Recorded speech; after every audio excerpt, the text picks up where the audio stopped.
Hola, bienvenido a la lectura dirigida de leptospirosis. Felicito que esté haciendo lo posible por continuar el proceso educativo. Yo sé que bajo el contexto estamos no solo siendo afectados en el sentido emocional, sino también económico, de tensión familiar, obviamente en el académico, y tal vez esto genera algo de desánimo entre todos nosotros para continuar. Pero quizás decirle de que estamos haciendo algo que servirá para desarrollarnos plenamente en el futuro. Estamos teniendo la oportunidad de generar conductas autodidactas. Así que el hecho de que usted esté hoy aquí viendo esta lectura dirigida para ampliar sus conocimientos es de felicitar. Va por muy buen camino. Entonces, sin más, comencemos con la lectura dirigida de leptospirosis.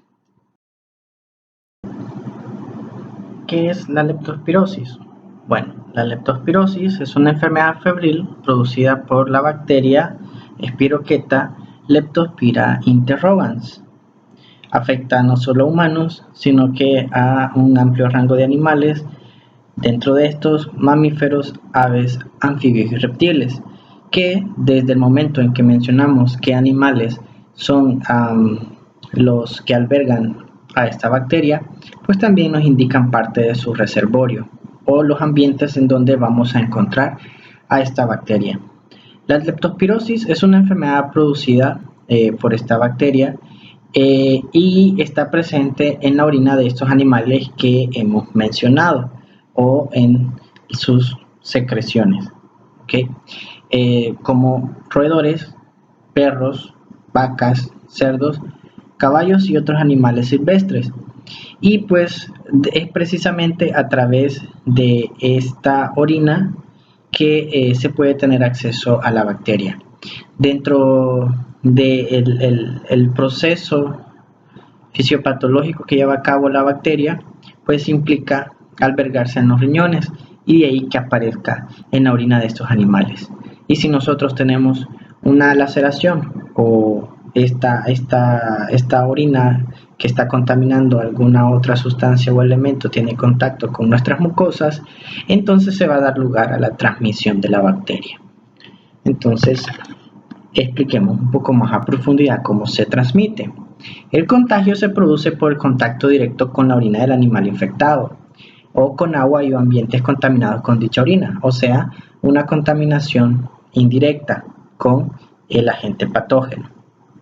Dado que la bacteria sobrevive en lugares húmedos y protegidos de la luz, como ustedes también pueden considerar, los roedores y otros animales de los que mencionamos, pues también viven en estas condiciones y es lo que favorece que la bacteria siga vigente en las secreciones emitidas por estos. El riesgo de contraerlas aumenta si se producen inundaciones o al desarrollar actividades recreativas en ríos, lagos, lagunas, arroyos, como nadar, pescar, acampar o realizar deportes náuticos. Pero obviamente, por la cantidad de agua en la que estamos hablando, la orina está diluida, pero si estamos hablando de estar cerca de la fuente de contaminación, en este caso sería uno de estos animales o un reptil, un anfibio, esté emitiendo la secreción, en este caso esté emitiendo la orina, entonces y está infectado, la bacteria va a salir al medio y la bacteria sobrevive en estas condiciones. Ahora, si nosotros tenemos una laceración, entonces va a ser el sitio de entrada. O simplemente al hecho de, por ejemplo, abrir los ojos dentro del agua, eso va a permitir entonces que la bacteria entre por esta mucosa. No se contagia de persona a persona, porque igual la persona adulta, por ejemplo, infectada, va a estar emitiendo la bacteria también a partir de la orina. Y pues al menos que, entre comillas, podríamos quizás considerar, pero sería un caso muy muy raro y rebuscado, que alguien que trabaje con la muestra de orina y que tenga una lesión y que no esté utilizando equipo de protección personal se pueda llegar a contaminar. pero pues son demasiados eventos que solo indican una muy mala práctica para que se pueda dar esa condición. Las puertas de entrada habitual en el hombre son la piel erosionada, como ya mencionábamos. Nuestra piel es nuestra principal barrera de defensa, es la primera, y lo único que permite que algunos microorganismos puedan penetrarla es que ésta tenga una laceración. Y las mucosas expuestas, como la de la conjuntiva, la nasal y la oral. ¿Quiénes contraen la leptospirosis? Bueno, es principalmente una enfermedad laboral, porque estamos hablando de que las personas que por su condición laboral trabajan en estos ambientes y que puedan estar más expuestos a los accidentes laborales son aquellos que se podrían llegar pues o tener más probabilidades de infectar. Dentro de estos, por ejemplo, los granjeros, los veterinarios, los trabajadores de servicios de aguas residuales y otras personas cuya ocupación consista en el contacto con los animales y especialmente con ratas. ¿Cuáles son los síntomas de la leptospirosis? Los síntomas de la leptospirosis son fiebre, es una enfermedad febril, dolor de cabeza, dolores musculares, articulares, óseos, escalofríos, vómitos, ictericia, porque en el mismo proceso fisiopatológico de la bacteria afecta el hígado y entonces la función de la metabolización de la bilirrubina no se lleva a cabo de manera adecuada y se produce un aumento de la bilirrubina. Anemia, por lo mismo hay una destrucción de los glóbulos rojos por la acción de la bacteria. La insuficiencia renal, porque como ya mencionamos y por eso es que aparece en orina, porque va la bacteria y se aloja a los riñones. Las hemorragias por el daño hepático y la alteración en los factores de coagulación. Afectación de las meninges, que es quizás de los estadios más avanzados cuando la bacteria logra ascender hasta las meninges y entonces poder causar una meningitis bacteriana. En este caso, en general, las personas con leptospirosis resultan bastante enfermas y con frecuencia van a requerir hospitalización.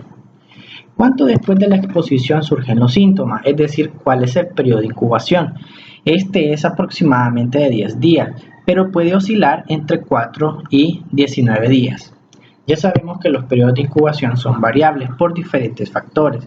El sistema inmunológico de la persona, puede que existen algunas especies o cepas mucho más virulentas que otras dentro del género y especie del microorganismo en cuestión, las condiciones, tratamientos, patologías de base, etc.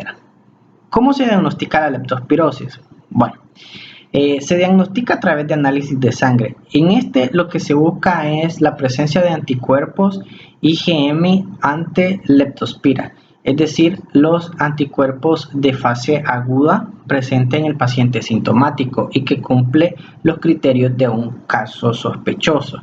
Entonces, el médico deja la prueba, se le realiza en el laboratorio a partir de una toma de muestra de sangre y si el laboratorio reporta que está positivo para la presencia de anticuerpos IgM contra leptospira, entonces quiere decir que el paciente está en una fase aguda de la infección. Y obviamente entonces, como es una bacteria, ameritará no solo el tratamiento para el alivio sintomático, sino también el tratamiento antibiótico para eliminar a la bacteria. ¿Cuál es el tratamiento para la leptospirosis?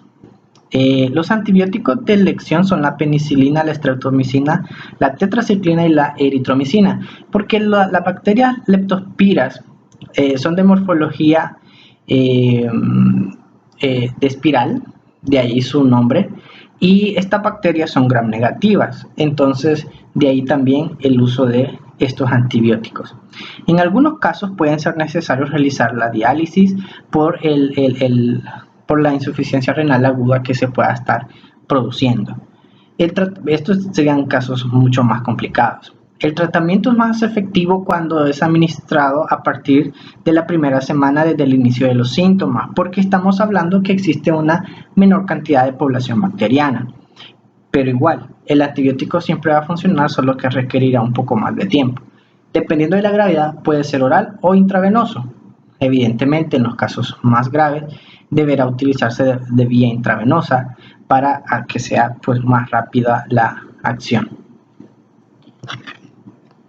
¿Cuáles son las complicaciones asociadas a la leptospirosis? Bueno, si no se recibe el tratamiento a tiempo, porque considerando la sintomatología y el paciente asiste a un centro de atención, pues no debería de tardar mucho tiempo en mejorar o presentar un cuadro mucho más favorable. Pero si el paciente por diferentes circunstancias no llega a un centro de salud y por ende no recibe el tratamiento, evidentemente sí se pueden llegar a generar secuelas en los órganos que están siendo afectados por la presencia de la bacteria.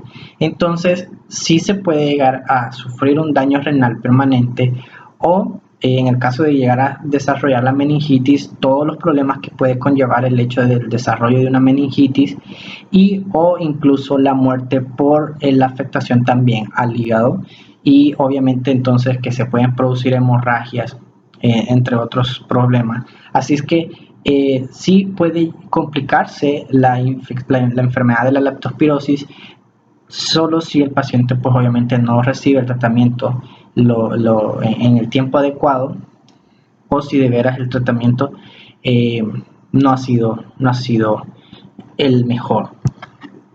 Pero en términos generales tampoco es que sea una enfermedad muy difícil de poder controlar.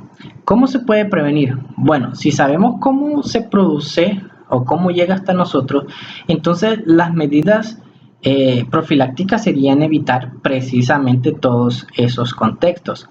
¿Cómo? Evitando la inmersión en aguas estancadas, potencialmente contaminadas, lagos, lagunas, o sitios donde estén reteniendo el agua y que se sepa que pues rondan animales de estos tipos que pueden estar contaminados, o si en mi población ya han habido casos, quiere decir que la bacteria anda circulando en el ambiente, está dentro de los reservorios. Combatiendo los roedores, que son los principales agentes de contagio. Ahora, en este sentido, también no solo tiene que ver con la parte externa comunitaria, sino también con la situación privada en las casas, la presencia de ratas, entonces que orinan sobre alimentos o que orinan sobre utensilios de cocina o vasos, tazas, platos, entonces estaríamos hablando que estarían contaminando estos vómites y la posibilidad de la adquisición de la infección. Utilizando guantes y botas de goma para realizar las tareas de desratización, desmalezado o limpieza de baldíos por la posibilidad de que durante el trabajo exista alguna laceración en la piel y que existan elementos contaminados que a su vez también tengan contacto sobre este sitio. Manteniendo los patios y terrenos libres de basura, escombros y todo lo que pueda ser refugio de estos roedores. Es importante usar siempre calzado al caminar sobre la tierra húmeda y botas altas en zonas inundadas o al atravesar aguas estancadas. Aquí tenemos una imagen que resume todo lo que acabamos de hablar sobre. En la parte izquierda podemos ver la imagen de la bacteria, es una espiroqueta. Las espiroquetas son gram negativas y se llaman espiroquetas pues por la forma o la morfología bacteriana. La definición: su principal agente portador, los signos y síntomas en las personas y los otros reservorios que podemos encontrar de esta enfermedad. Entonces, evidentemente, el saneamiento ambiental es más que obvio, debe de ser lo más adecuado posible para que en nuestras comunidades no exista esta clase de bacteria. No existiendo el reservorio, es menos probable que pueda existir la bacteria a nuestro alrededor y de esa manera menos posibilidades de poder infectarnos. Bien, y es así como hemos finalizado la lectura dirigida de leptospirosis. Espero que se haya comprendido. Si existen dudas, comuníquense conmigo a través del Messenger o pueden hacer sus consultas en Google Classroom, que estamos a la orden.